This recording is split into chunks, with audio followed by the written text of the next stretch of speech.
Hello everyone दोस्तों, स्वागत है आपका एक और वीडियो में जहां पे हम लोग लेके आते हैं 500 most important topics for UPSC CSC prelims 2025। और आज की इस वीडियो में ज्योग्राफी के जो 5 सबसे ज्यादा इंपॉर्टेंट टॉपिक रहने वाले हैं वो ये वाले रहने वाले हैं। कैम रेन बे जो कि वियतनाम के अंदर पड़ती है, इंडिया का यहाँ पे बड़ा जबरदस्त एक्सचेंज हुआ है। और ओकने आइलैंड जो कि यूके से बिलोंग करते हैं, इसके बारे में बात करेंगे। सितवे पोर्ट जो कि म्यांमार से बिलोंग करती है, इसके बारे में बात करेंगे। उसके अलावा बाता गेका क्रेटर जो कि साइबेरिया के अंदर डिस्कवर किया गया है, इसके बारे में बात करेंगे। एंड ओबिनास वोल्केनोज, वोल्केनो वाला टॉपिक हम लोगों ने पिछली वीडियो में भी डिस्कस किया था। अगर आपने पिछली वीडियोस नहीं देखी हैं तो जाके उसको जरूर देखें।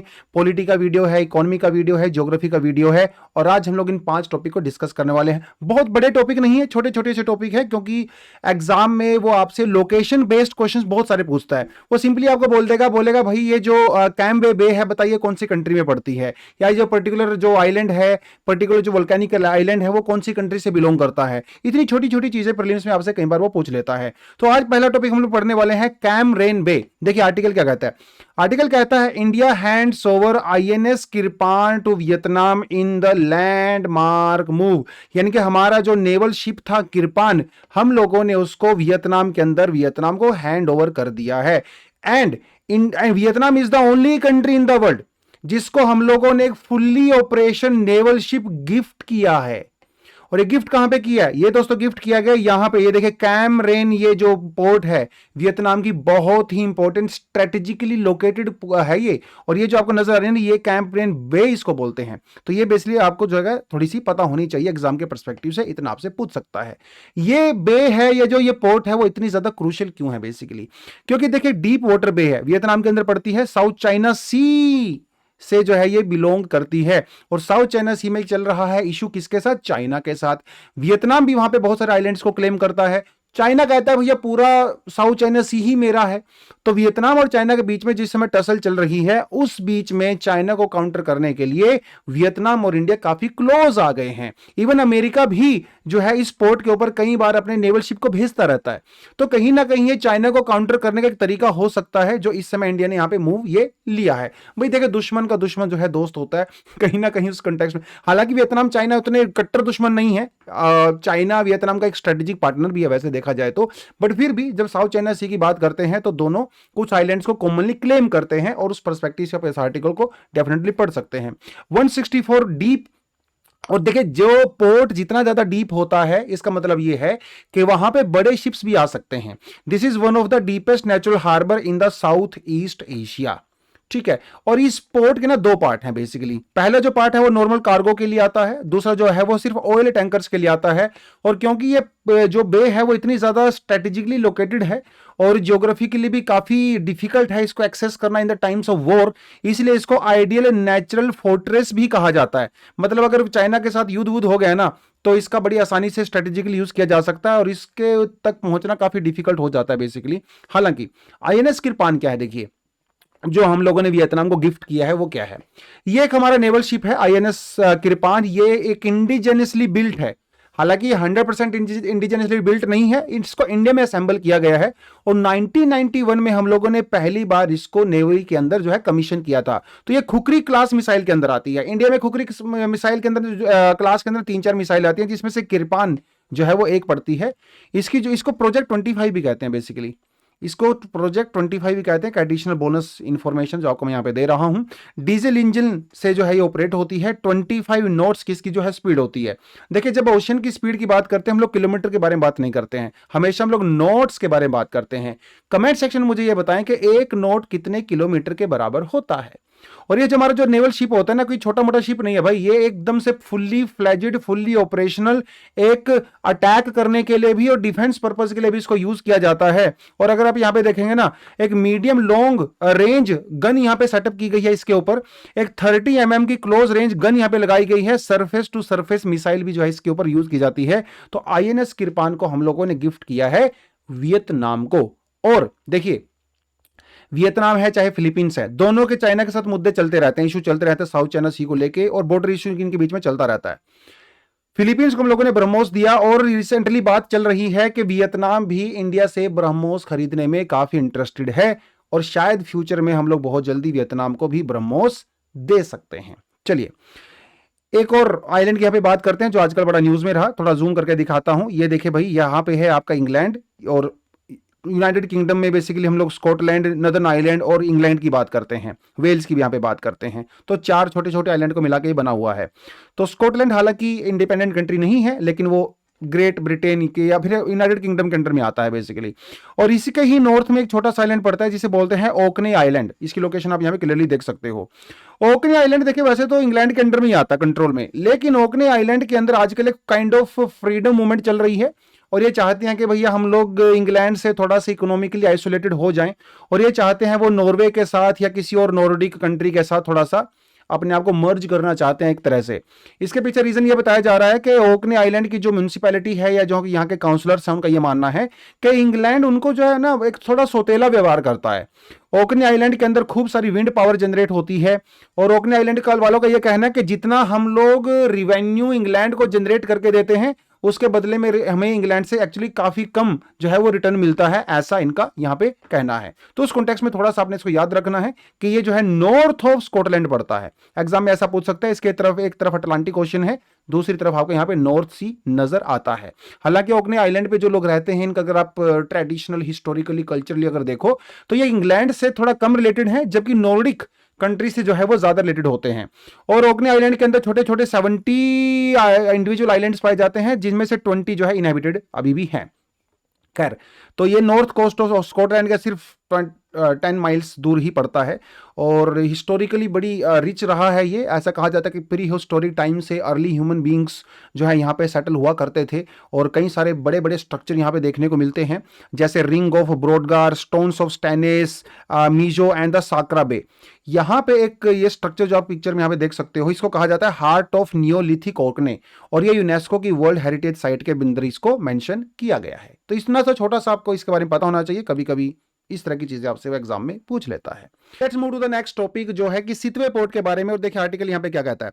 आर्टिकल कहता है India secures second overseas port Sittwe agreement approved by ministry of external affairs. तो ये सेकंड ओवरसीज पोर्ट के बारे में बात कर रहा है। इसका मतलब एक और पोर्ट भी ऐसा है जिसको इंडिया ऑपरेट करता है, वो पड़ता है ईरान के अंदर। और उसका नाम क्या है जरा कमेंट सेक्शन में बताएं तो बात का मजा आएगा। अब देखिए, हम लोगों ने एक प्रोजेक्ट चलाया था दोस्तों, जिसको कहा जाता है Kaladan multi modal transit project. इस प्रोजेक्ट को चलाने का यह पर्पस था ताकि हम लोग इंडिया को नॉर्थ ईस्ट स्टेट के साथ कनेक्ट कर सकें, कम्युनिटीज को हम लोग वहां तक पहुंचा सकें। देखिए अभी हमें लोग ज्यादातर ना ऐसे सिलीगुड़ी कॉरिडोर के थ्रू जाना पड़ता है, जिसे चिकन नेक एरिया भी बोलते हैं, जो कि काफी ज्यादा टाइम कंज्यूमिंग भी है, कॉस्ट भी काफी ज्यादा पड़ जाती है इसमें। तो हम लोग कोशिश कर रहे थे कि बांग्लादेश से होते हुए कुछ ना कुछ ट्रांजिट रूल हम जो है मिजोरम की तरफ लेके जाएं, ताकि नॉर्थ ईस्ट स्टेट के साथ हमारा जो है ट्रेड बेटर हो सके।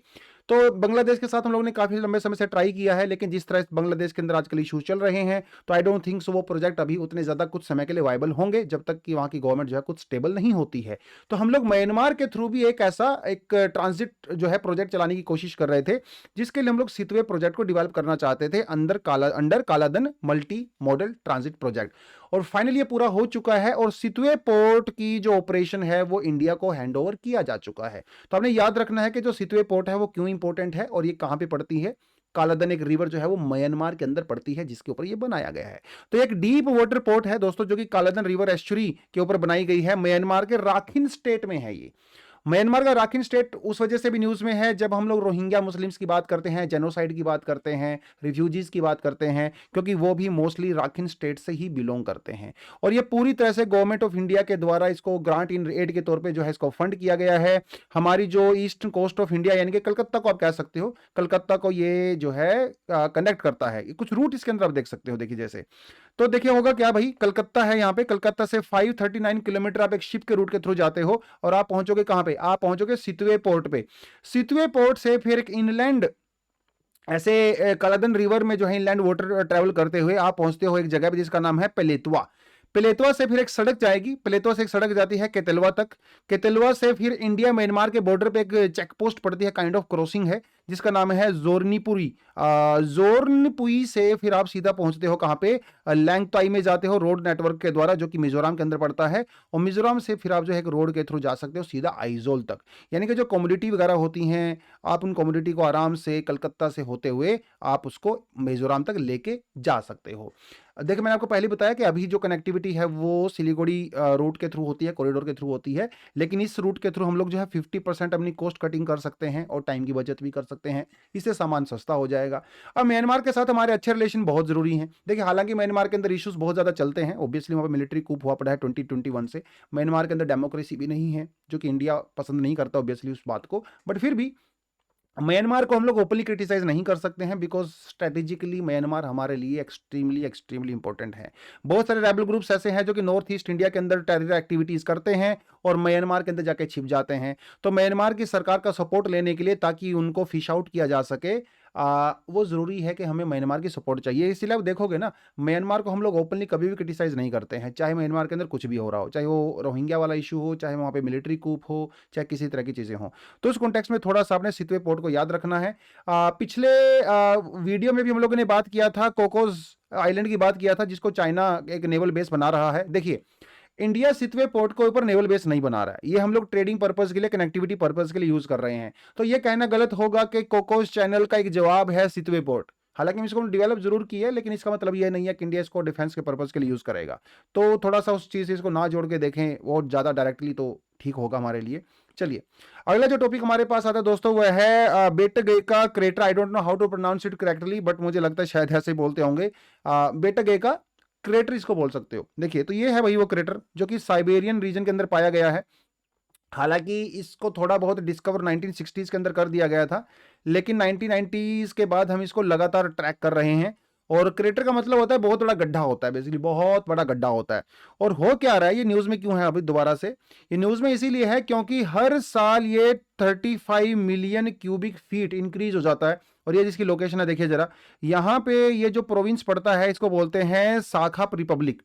चाइना के रशिया के अंदर भी अलग अलग रिपब्लिक पाई जाती हैं, तो इसको साखा रिपब्लिक बोला जाता है। यहाँ पे पाया जाता है हर साल 35 किलोमीटर क्यूबिक फीट ये इंक्रीज हो रहा है। क्यों हो रहा है, देखिए ये है एक परमाफ्रोस्ट, ठीक है, बर्फ से ढका रहता है लगभग 12 महीने। लेकिन अब धीरे धीरे क्योंकि यहाँ की आइस मेल्ट हो रही है thanks to the climate change, उसकी वजह से अभी थोड़ा ज्यादा विजिबल हो रहा है। तो जैसे जैसे आइस मेल्ट हो रही है वैसे वैसे इसका एरिया जो है बढ़ता हुआ नजर आ रहा है। तो ये एक परमाफ्रोस्ट क्रेटर है जो कि मिलियंस ऑफ ईयर्स पहले क्रिएट हुआ होगा, लेकिन it was definitely covered by the frozen soil and the ice. लेकिन अब ये दोबारा से रिकवर यहाँ पे होने लगा है। इसकी बड़ी इंपॉर्टेंस है देखा जाए तो साइंटिफिक परस्पेक्टिव से। और ये अभी कुछ समय पहले 2017 में भी और 2013 में भी यहाँ पे कुछ बहुत पुरानी वेजिटेशन के या फिर जो वाइल्ड लाइफ के बेसिकली यहाँ पे फॉसिल्स पाए गए थे। तो ये देखिए पुराने जमाने में क्लाइमेट कैसा रहा होगा, ये एक उसका विजिबल एविडेंस हो सकता है। तो पास्ट के क्लाइमेट चेंज को स्टडी करने के लिए हम लोग डेफिनेटली इसका यहाँ पे यूज कर सकते हैं। और basically it is a result of the melting permafrost land frozen during the quaternary age 2.858 million years ago। तो उस समय जो लैंड फ्रीज हुई थी तब ये क्रिएट हुआ होगा। अब ये धीरे धीरे हमारे सामने विजिबल हो रहा है, जैसे जैसे सैटेलाइट से हर साल पिक्चर्स आती रहती हैं, इसका एरिया इंक्रीज होता रहता है। तो इस कॉन्टेक्स्ट में थोड़ा सा आपने इसको याद रखना है। साइंस एंड टेक से भी ये सवाल आ सकता है और ज्योग्राफी वाले सेक्शन से भी ये सवाल आ सकता है। ठीक है, चलिए let's move to the next topic which is also kind of small topic I would say, Ubinas volcanoes. ठीक है, देखिए आपने पहले ही पढ़ा था भाई, पिछले वीडियो में हम लोगों ने किया था, जिसको हम लोग बोलते हैं रिंग ऑफ फायर। ठीक है, तो पैसिफिक रिंग ऑफ फायर जिसकी बात करते हैं, और यहीं पे पड़ता है हमारा, ये देखिए जरा, ये पूरा पैसिफिक रिंग ऑफ फायर का पार्ट है। यहाँ पे कंट्री है जिसका नाम है पेरू, और पेरू के अंदर वोल्केनो है जिसका नाम है उबिनास वोल्केनो। ठीक है, और पूरी की पूरी वो जो बेल्ट होती है हमारी रिंग ऑफ फायर वाली, वो काफी ज्यादा एक्टिव रहती है। 70 to 80% वोल्केनिक इरप्शन एक्चुअली दुनिया में यहीं पे पाए जाते हैं। तो इसके बारे में थोड़ा सा आपको पता होना चाहिए, काफी एक्टिव वोल्केनो है ये भी। और अभी रिसेंटली इसका इरप्शन हुआ था, तो वहां से लोगों को थोड़ा रेस्क्यू भी किया गया भाई। तो एक स्ट्रेटो वोल्केनो है, लास्ट वीडियो में हम लोगों ने किया था, अलग अलग टाइप के वोल्केनोज होते हैं, जिसमें से स्ट्रेटो वोल्केनो सबसे कॉमन वोल्केनो होता है। 60% के लगभग वोल्केनो दुनिया में एक्चुअली वो स्ट्रेटो वोल्केनो ही होते हैं। स्ट्रेटो वोल्केनो किसको कहते हैं, जो कि लेयर्ड वोल्केनो होता है। आपको मैं थोड़ी पिक्चर दिखा देता हूं इसकी, ये देखिए, ये है इस तरह का लेयर्ड वोल्केनो होता है। इसके अंदर ये देखिए जरा लेयर्स इस तरह की पाई जाती हैं।